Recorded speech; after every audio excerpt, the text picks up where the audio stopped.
what are those elements of what we just described, especially about insurance, I presume, that might change, that could change? What is something that would take perhaps longer to change because it requires legislation, and not just legislation, but also coming up with alternatives for doing things? What are those aspects? For instance, the exclusions, those are things that could still, maybe stay the same. So are there any things that could happen overnight in January?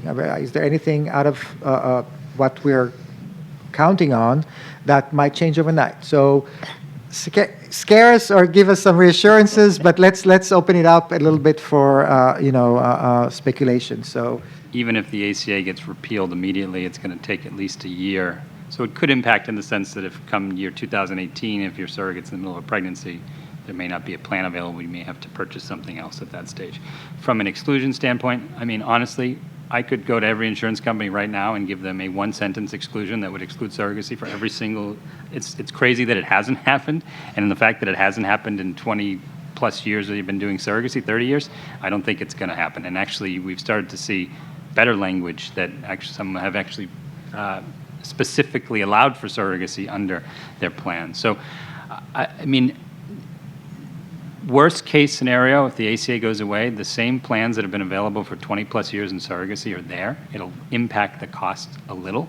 But as the ACA plans have gotten a little more expensive over the last couple of years, and they can span 2 years, it's not a huge differential, especially for singletons. So I don't think it's something to, the sky is falling. I mean, and I can probably speak for everyone on this panel. How many phone calls did you receive in the last 4 days? And emails from our international clients, from domestic, like, what's going to happen in surrogacy? Are we going to be able to do anything anymore? I don't think it is. And based on the most recent talk, at least coming out of Washington, and who knows what they're talking about, but it sounds like he likes portions of the ACA. He may keep some of it. I could see him potentially giving up the mandate, which will mean it'll last a little longer and then maybe go away on its own. But I don't think there's anything overnight that's going to change. Yeah, I would agree with that. It's going to be a process, and there isn't any kind of executive order that can be signed to take away, health insurance or Obamacare policies. But we do have to keep our ears and eyes open, so to make sure that we have, other options and other ideas and plans, and that will be our jobs as we, process over the coming months what we'll do if we lose the ability to get a maternity policy through the ACA.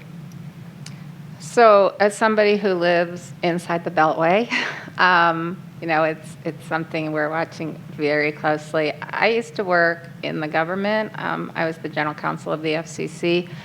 And we always complained. I mean, we had dealings with Congress, and of course, we always complained about how slow it was to get anything done in Washington, and that's still, of course, our complaint. So now we're saying, gee, we hope that slowness really continues. But it's also true that when President Obama couldn't get things done, he finally resorted to executive order.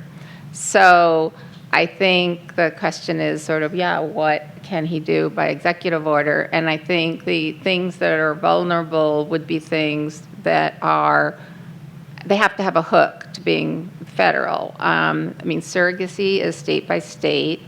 And so even though it's this mishmash, you saw my map, that I showed this morning, that now it turns out to be a good thing.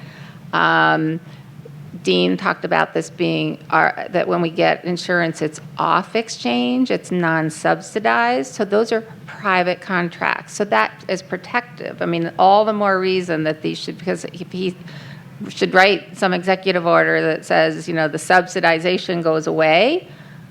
None of these are subsidized. So they're all just private contracts, which is why for 2017 at least, we're safe.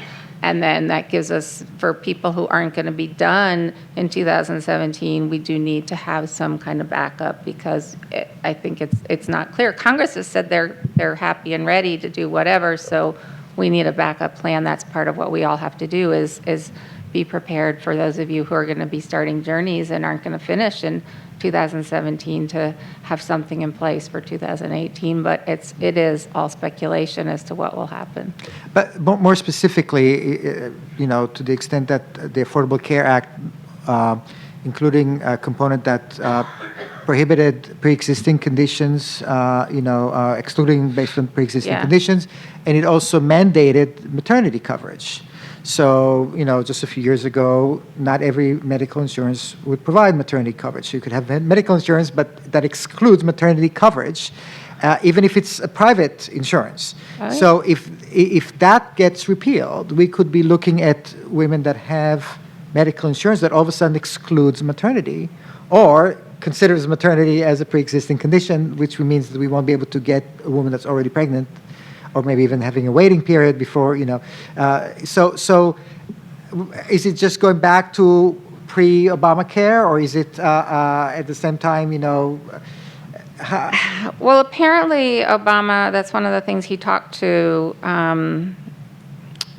Trump about when they met, and that's one of the most popular parts of Obamacare is the part that won't let you exclude pre-existing conditions. I mean, right before Obamacare, there was a growing number of exclusions within the policies for pregnancies via surrogacy. For what reason? Because they could save them money.